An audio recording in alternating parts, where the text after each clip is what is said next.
Hey everyone, welcome back to my channel. This is the basics of photography series.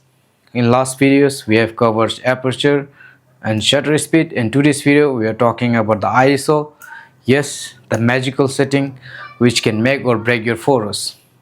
Let's keep it simple, fun and easy to understand.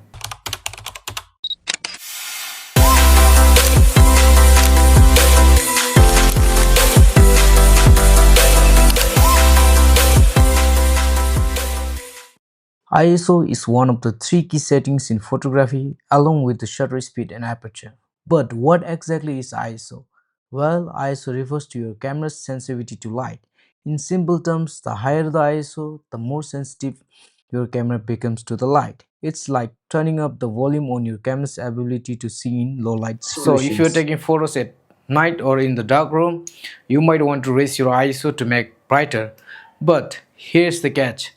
If you raise too much of ISO, there is some breakdowns. We'll talk more about this in video. I'll show you some photos here with low ISO and let's break it down. A low ISO like 100 or 200 is great when you are in a bright conditions like on a sunny day. It keeps your photos sharp and clean. Think of it like your camera is wearing a sunglass. Super focused and sharp. But if you want to take photos at night or in a dark room, you will need to raise your ISO to maybe 1600 or 3200. The trade-off is your image might start getting grainy as well as we call it noisy. See that the higher ISO, the more noise you might get in your photos, which is kind of like a random specks of color that make your photos little grainy, but don't worry, there's a balance to it.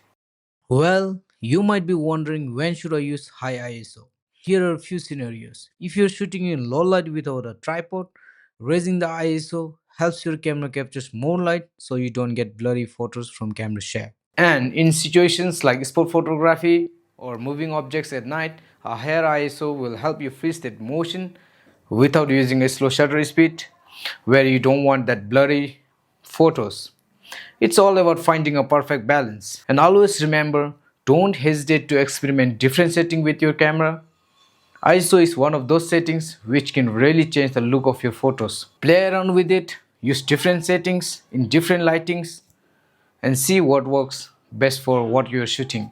Alright, so let's quickly recap.